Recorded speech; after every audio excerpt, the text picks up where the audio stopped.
Hey, what's going on, guys? Welcome back to the Max Vasconcella Show. So we're going to be doing some of these offshoot videos from time to time where we're going to be covering some breaking news or some really interesting stories that I don't want to wait to put in an episode or show. And this has been something that's been circulating the rumor mill for a few weeks now about Xbox. It's the biggest news on, like, one of the biggest news stories right now in the gaming space.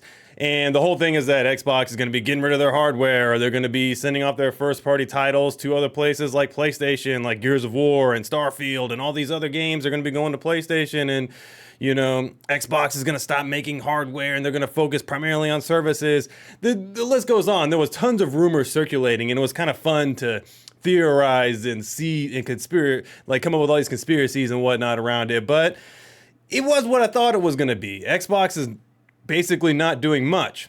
So just to summarize everything, all these rumors and all these things came out, and Xbox and Phil Spencer had originally planned this podcast, this business update podcast, but they didn't want it to start that way. They were more or less just trying to give us some updates on their business stuff coming up, and then rumors sort of flying around about this, that, and the other. And even Phil said that, like, look, we want to put these rumors basically to rest because basically they're standing pat with mostly everything that they have going for them right now. He did confirm that there are 4 games going to other consoles.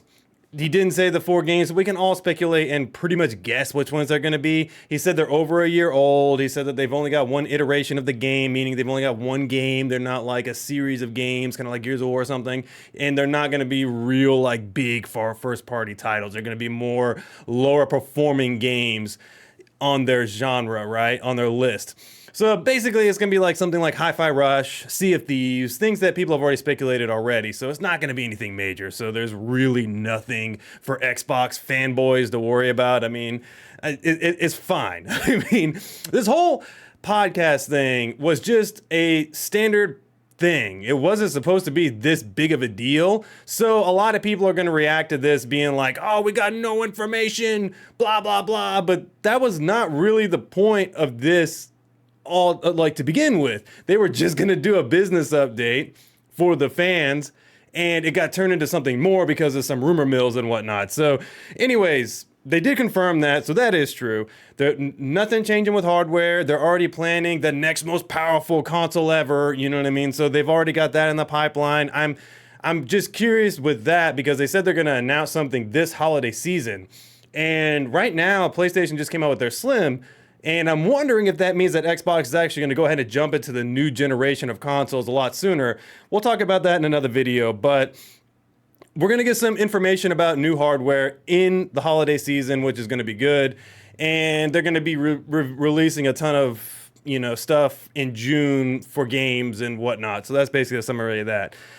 So again, no Indiana Jones, no Starfield, nothing major is going to PlayStation or anybody at this time, and they said that basically they don't really feel like that's ever going to happen. It's going to be always some lower end games if it happens again.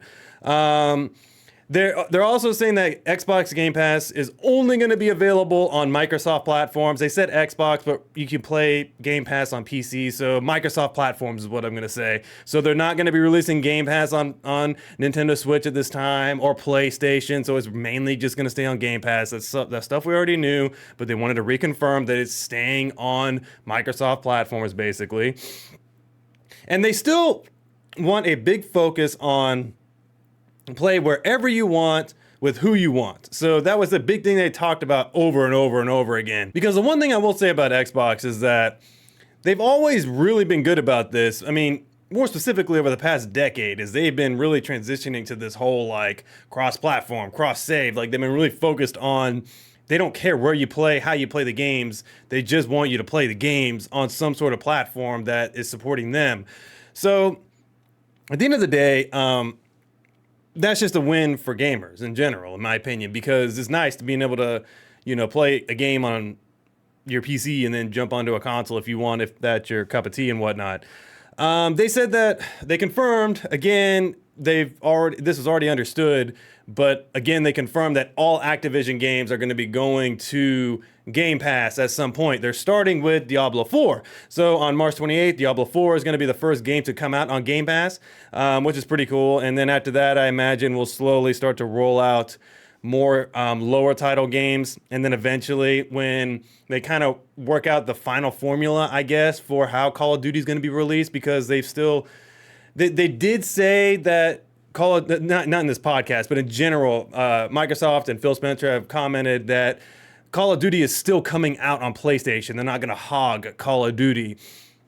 But at the end of the day, it is going to come out on Game Pass at some point, and I wonder if the next Call of Duty, meaning the one that comes out this fall, or whenever the next Call of Duty comes out, is going to be a same-day release, because that's something else they talked about, is that they're still going to have their continued focus on releasing games on the same day. You can buy the game, or you can play it on Game Pass day one. It doesn't matter.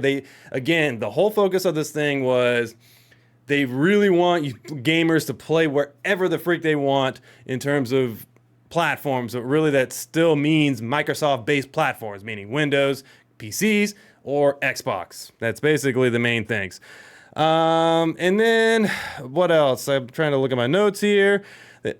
Again, that's pretty much everything. I mean, again, it's frustrating because I love rumors and theories and, having fun with it. It's kind of cool to like speculate some stuff, right?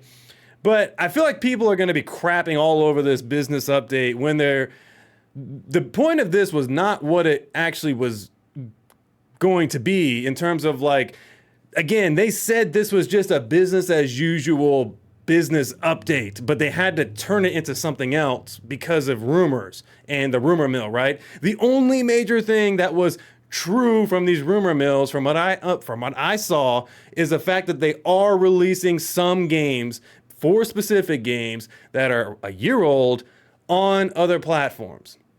I imagine we will see more games in the future, some older games. I think it's going to be focused on older games coming out on other platforms, kind of like how Sony does it now, where they release games that are over 4 years old onto the PC or have been out for a while, like, for example, Gears of War, Spider-Man Remastered, Spider-Man Miles Morales, Last of Us Part 1, the list goes on. They're coming out, they're not, besides Helldivers 2, they're not doing same-day release for most PlayStation games on PC and PlayStation, right? It's going to be the same thing with Xbox.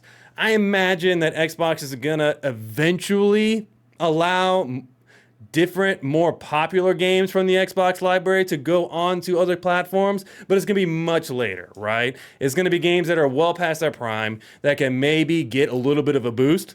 But at this moment, I think Xbox, to just give my overall thoughts and opinions on this, to kind of summarize it, Xbox is still focused on the same things they've always been focused on. They're not necessarily, I think that they've kind of given up the thought that they're going to be the number one hardware platform, meaning they're kind of conceded to PlayStation, saying that, look, we understand you guys are the kings of consoles at this point, you and Nintendo. You guys sell the crap out of consoles, we can't compete. But what we're going to beat you guys is we're going to have way more developers than you guys, and all the popular developers. We're going to have way better integration for people who want to play on various platforms. And we're going to be good guy Xbox, meaning we're trying to get everybody involved, right? That's what they're more focused on. They are going to make hardware. They are going to come out with systems. They are going to like try to get you to play games on Xbox, but really they don't care. They don't care where you play the games.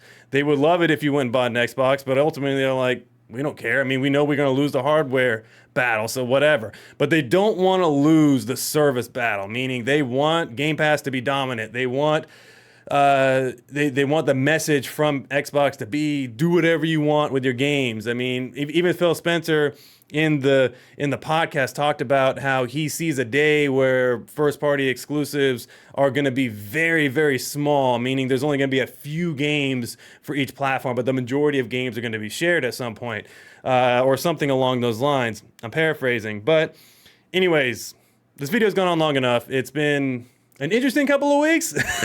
It's been an interesting couple of weeks. I'm not disappointed. It is what I thought it was, and I'm glad that there was no major announcements personally, because I just didn't feel like it was it was anything. It was just something silly that got drummed up by a bunch of internet trolls or whoever the sources were. It was nothing at the end of the day. But anyways, guys, thank you so much for joining me on this offshoot episode. And again, make sure you subscribe to the channel because we got a ton of content coming out. Thank you so much for all the support on the videos so far and all the episodes, because you guys have been absolutely incredible. I mean, we're already starting to really catch some momentum. So I really appreciate all the support so far. And anyways, thank you so much. And the next episode of the Max Fast Casella Show is coming out tomorrow, so make sure you stay tuned for that. It's going to be Friday, February 16th, I think it is. So anyway, make sure you watch that episode. And anyways, guys, I'll talk to you next time. See ya.